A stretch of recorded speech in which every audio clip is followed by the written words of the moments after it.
Hi, my name is Madison Smith, and I am currently creating this presentation for the EDU 520 course, Issues and Trends in Educational Technology.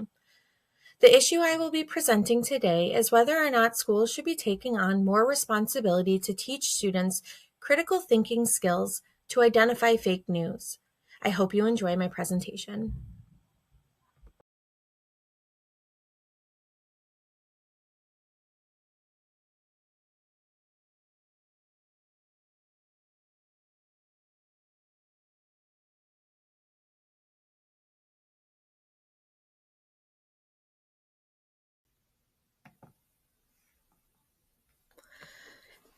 In an age of drastically increased technology, students literally walk around with internet in their hands. They have instant access to an abundance of information with just a few swipes of their finger.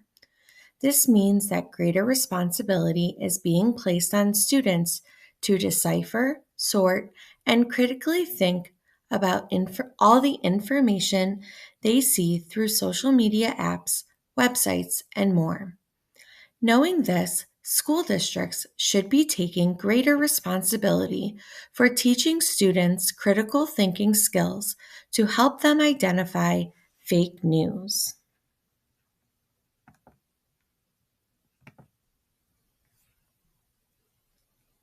So, what is fake news?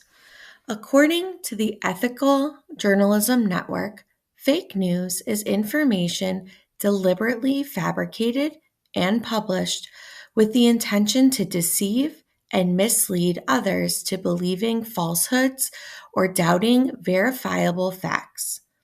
Fake news can be divided into three categories: misinformation, disinformation, and malinformation.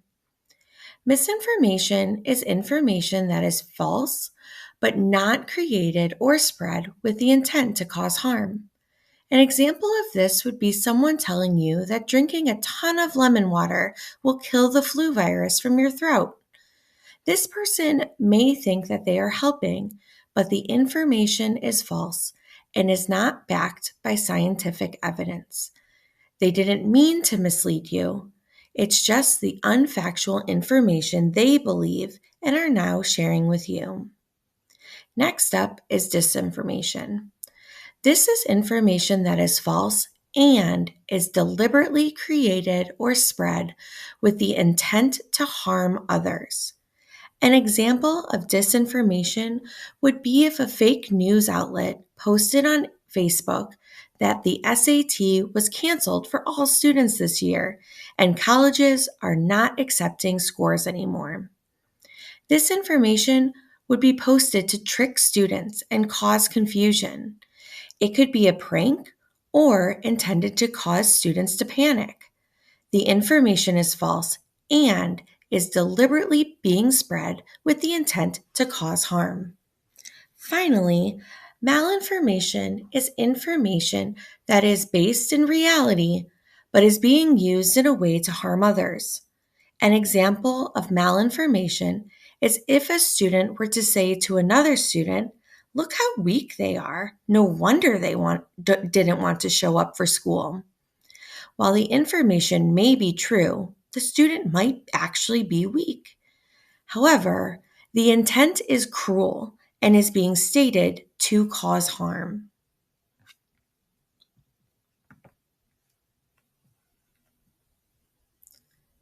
Fake news is not a new phenomenon, although it has recently gained more and more attention.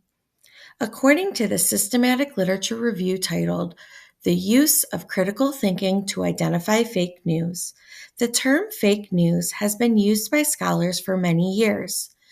It emerged from the tradition of yellow journalism in the 1890s.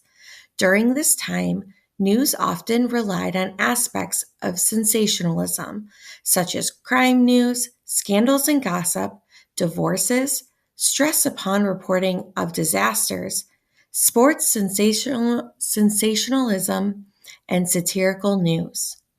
Then, in the early 2000s, the emergence of online news raised concerns. One of those concerns was that people who share similar ideologies may form echo chambers where they can filter out alternative ideas. This developed as news media transformed from print newspapers with authentic, trusted journalists to online news, sometimes written from untrusted sources. Satirical news shows also became popular. The term fake news became more prominent during the course of the 2016 United States presidential elections. Opposing parties would post incorrect news headlines in order to sway the voters. As you can see, fake news has been around for a long time, and it will not be leaving the lives of our students anytime soon. Because of this, our job as educators is to teach students critical thinking skills to help students become more confident in identifying fake news and unreliable sources.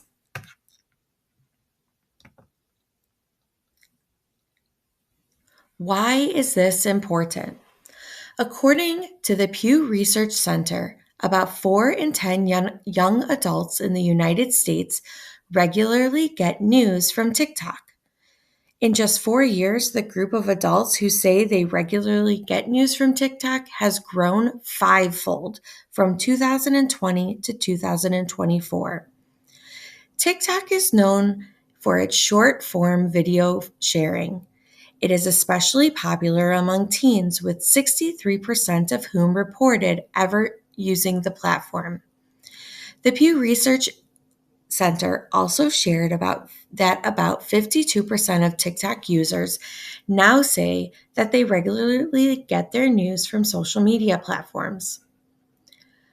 According to the article, the challenge that's bigger than fake news, civic reasoning in a social media environment.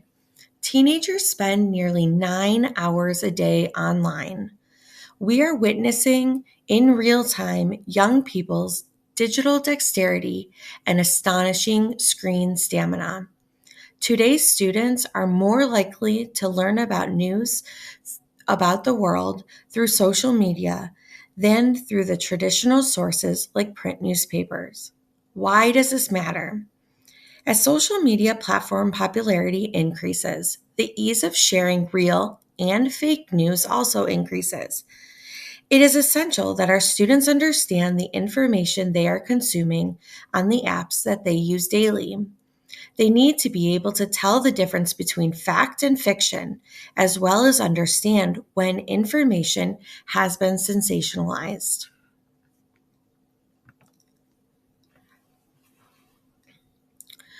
According to the use of critical thinking to identify fake news, critical thinking is defined as the ability to analyze and evaluate arguments according to their soundness and credibility, respond to arguments, and reach conclusions through deduction of given information.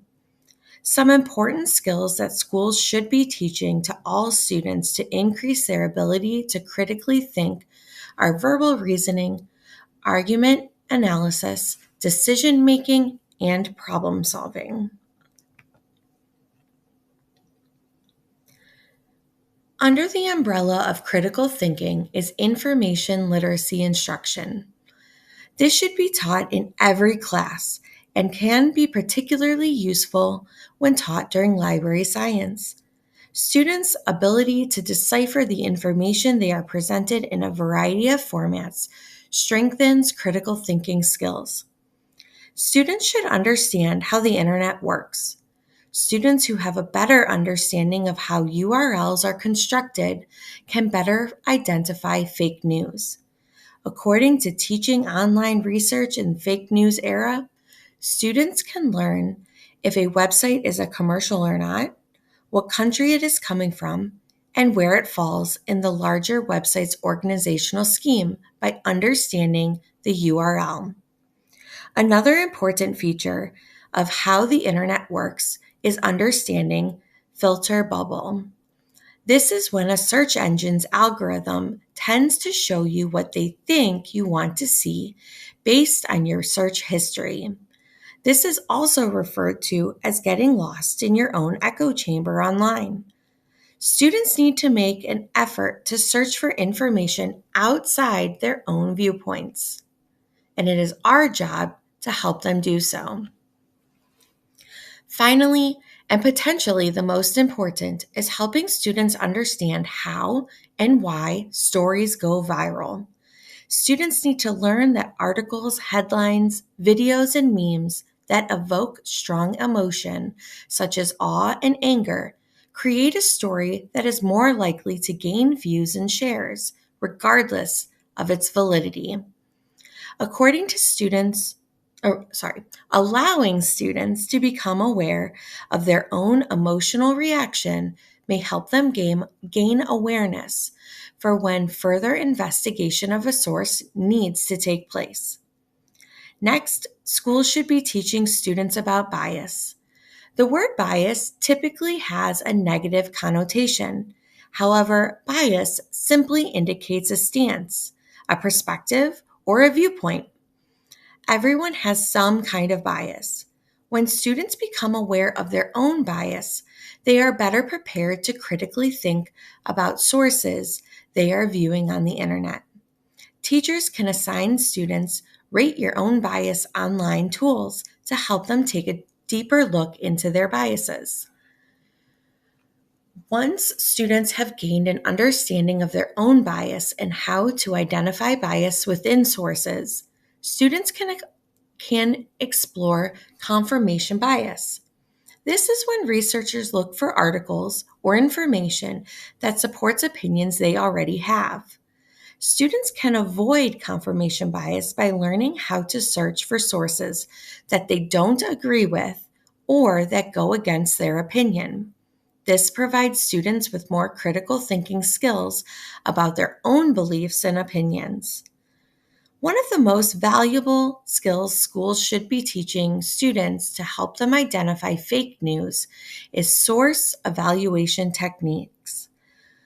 While there are many different techniques, each helps students to analyze sources and decide whether or not they are worth using. One frequently used test is the CRAAP test. This test was originally created by librarians. Students are asked to look at currency, relevance, authority, accuracy, and purpose of sources. This is a great first step for students to identify if a source is credible. Schools can also teach students the process of lateral reading. During this process, students complete searches to find out more information about the website they are viewing from outside sources. This could include finding information about who owns the website or other articles about the website. They may also find reviews.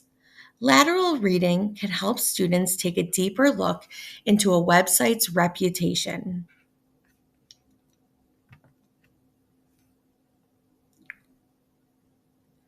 Finally, schools should be teaching students to use fact-checking websites. Several include Snopes.com, factcheck.org, and polyfact.com. These types of websites often take sources that are trending and provide fact-checking of information in the source. Good fact-checking sites will share links to evidence when it is available and will explain when they are unsure whether something is true or false and why. Next, let's take a closer look of one teacher's lesson and how she instilled critical thinking skills into her students as they look at potential fake news.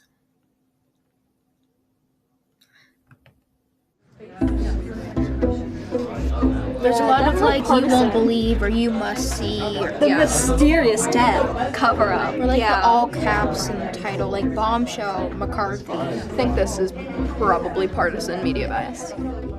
Because my students have studied fake news, they are able to question their sources, check reliability, and make informed decisions about what they read before they share. There's probably some truth to the stories, but It's leaning the one way. Yeah, definitely. Our mission at Fairview High School is preparing students to be innovative learners. We want them to be mindful, respectful, and contribute to society when they leave us. Morning, guys. Morning. I think media literacy is so important because of the availability of sources out there. I want them to be digital consumers who know the difference between entertainment and real news. So if you open up your iPads, and that is a hyperlink to a Padlet. So today, to start the class, we talked about how the students get their news. Honestly, I'm a typical teenager who tends to get their news from social media, whether that's TikTok or Instagram or X. We all have our phones all the time, right? We are instant reporters. And there's a problem with that because it's unedited. So that brings us to what is fake news. Fake news is news that is reported as accurate, but lacks reliability and credibility. We talked about different types of fake news, like partisan, satire, and sensationalism, that clickbait idea. All right, we're gonna test to see how awesome we are in identifying fake or real news. You can hold up a green card if it was real, and a red card if it was fake. Hurricane Milton to hit west coast of Florida as a Category 3 hurricane. Unbelievable! New study claims that drinking water can make you lose weight instantly. I was looking for when they saw that it was fake, that they knew why. What makes this headline fake? The 2 words, unbelievable, and then instantly. Good. All right, we got one last one. You guys ready? What do you think? Mrs. Neese showed us a picture of the Pope and demonstrated that fake news does not have to be in a written form. It could be in a picture or a video. We followed that up with creating the fake news story. NASA's Perseverance rover, currently exploring the surface of Mars, So we took a real news article and we had to change certain pieces of information to make it fake, but almost undetectable. You could change, like, the scientists are cautiously optimistic, but extremely optimistic. We could even say, like, a space organization instead of, like, stating, like, the specific one. Yeah. And then as a class, we saw if we could identify what was fake about it. In the last sentence, it talks about evidence that, like, life definitely existed on Mars, but we're not going to be able to prove that, so it could be probably... The purpose of it was to show it's easy to make fake news and it's difficult to detect, and then also making us practice looking for those minute details. At the end of the class, we did a QR code activity. You're going to go to the website that it opens, and I want you to decide, is it real news, fake news, or does it just show some media bias? There's definitely some like clickbaity things. It changes some of the things I see on social media. It helps when you can go back and like double check to make sure they're telling the truth or not. I turned 18 a while ago, and this was the first election I voted in, so it was good to know like what's real, what's fake, and be able to make your own opinion and decide what you believe. I hope they leave my class critical thinkers who question things before they click and share. Whatever your belief is, you should know why you believe that, and you should have some evidence to support that belief. I think that it uses omission to sort of make it seem much worse than it actually is. Excellent, that was a great analysis.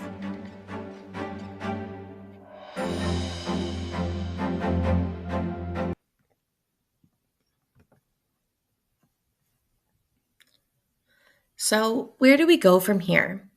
It is essential that schools and teachers directly and strategically teach critical thinking skills and information literacy.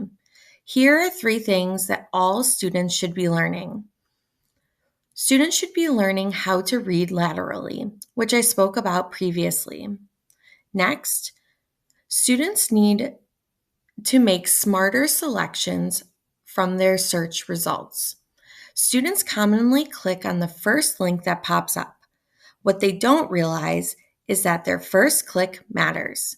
The first click may send them down a road of bubble filters and echo chambers. Students need to exhibit click restraint, taking their time on search results and scrutinizing URLs and snippets. Lastly, developing confidence. Students need to have trust in themselves that they have the skills they need to accurately pass judgment on unfamiliar websites. And it is our job as educators in schools to teach these skills to provide students with the skills that they need to be successful citizens in our communities.